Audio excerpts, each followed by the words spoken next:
Like Steve Rogers in Gosh Darn Doomsday, the circle is complete. Captain America is back. Patrick Kane has signed a contract with the Chicago Blackhawks, a 2-year deal worth $8 million a season. Showtime 88. He's coming back with two $8 million years. 8-8. Ha ha! That is amazing, isn't it? Ay. Patrick Kane, man, coming back over to the Blackhawks. Finally, Connor Bedard has some help. Now, I will say, Patty Kane is going to have to be carrying the load by himself for a little bit here, since Connor Bedard, of course, is going to be out until, I think it's November? That's what they said?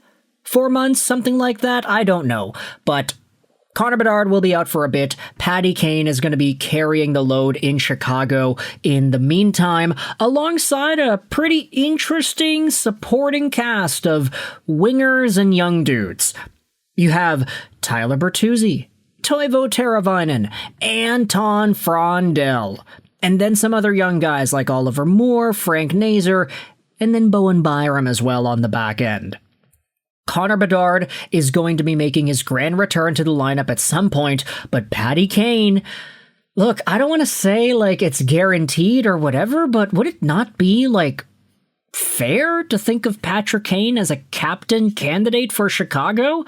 I mean, he wore the A so many years with the Blackhawks back then. He also was the captain of Team USA at various World Championship tournaments.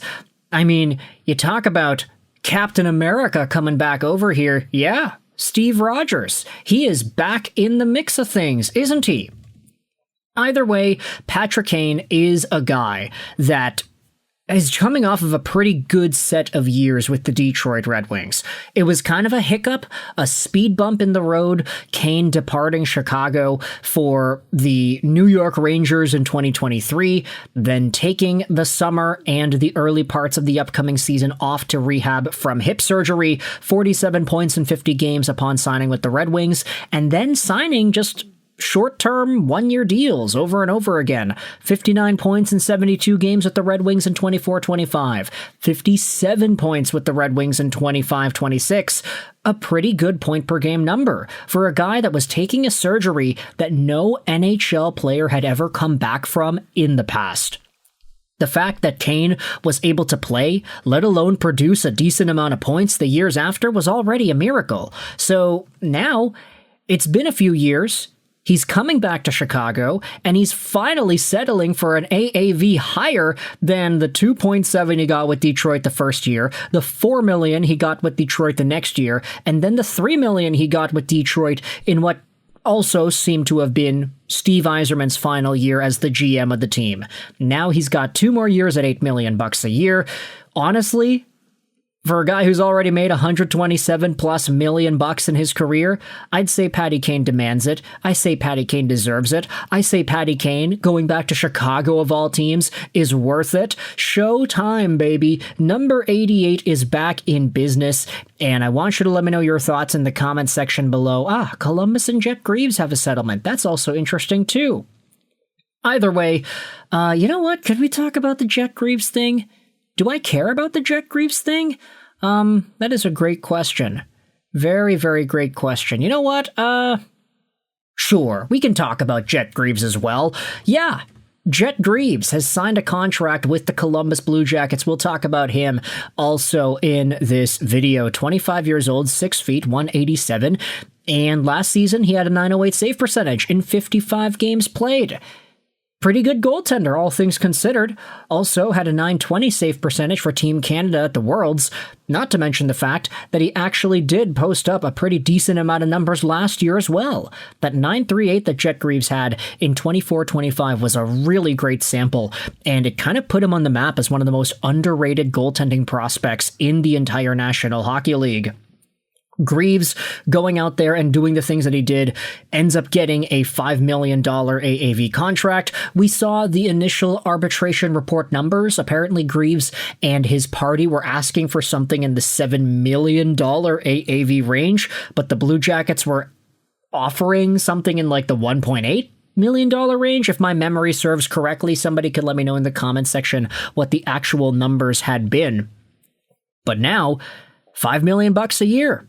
Pretty good AAV for a guy who will hopefully continue to progress and become a much better goaltender by the time he is 28 years old. I like this deal because $5 million for a 900-plus goaltender in 50-plus games is really reasonable. And also, this gives Greaves the opportunity to bet on himself and get a lot more by the time 2029 comes around, right? So, heading over to Columbus and taking a look at what they have in net. Elvis Merzlikins, he's still there. He's making $5.4 million a year. He's technically more expensive than Greaves, but he only has 1 year left. Greaves could be taking over that starting position as soon as this upcoming season, if not already being the number one guy due to some injury concerns with other players in the organization. So with all that said, you can let me know your thoughts in the comments. How do you feel about Patrick Kane signing a 2-year, $8 million AAV deal? And how do you feel about Jet Greaves signing a 3-year, $15 million contract with an average annual value of $5 million apiece? Let's just go over to the Our Hockey subreddit and read some of these comments over here. Patrick Kane joining the Blackhawks, 2-year deal. The circle is complete. Would it not be interesting if Patrick Kane was given the captaincy for a little bit? I mean, Connor Bedard, I get it. He is the guy, and Bedard will continually have that C on his sweater for years and years to come after, I'd say, Patty Kane leaves, right? But, he ain't the captain yet, which I do think opens the door to maybe somebody else taking it for now. Bedard made the call. Everybody loves a reunion. $8 million AAV. Sure, why not? Bedard and Kane together is going to be nasty. Hopefully they name Bedard captain so it's officially his team. Yeah, we'll see about that, eh? We will see about that. Sounds like he is doing his final tour. Thanks, Kaner. Always a special player. $8 million AAV. Where else was that money going, to be honest? We suck! $51 million in cap space next year. We gotta hit the floor somehow. Yeah, cap space is like the only thing the Blackhawks have anyways, especially since Jason Robertson ain't happening now. Meanwhile, you have the Jet Greaves conversation as well. Right down the middle, the arbitration classic. Great term for Columbus, that's perfect. Surprised he settled for less than Jakub Dobeš. That is a really interesting element to this conversation as well. Good deal for both sides, great deal for both parties, amazing, amazing, amazing, yada, yada, yada. This is all positive news for both fans of the Blue Jackets and the Chicago Blackhawks. So let me know your thoughts in the comments about these contract signings. Kane, Greaves, Chicago, Columbus. I hope you enjoyed this video. And bye.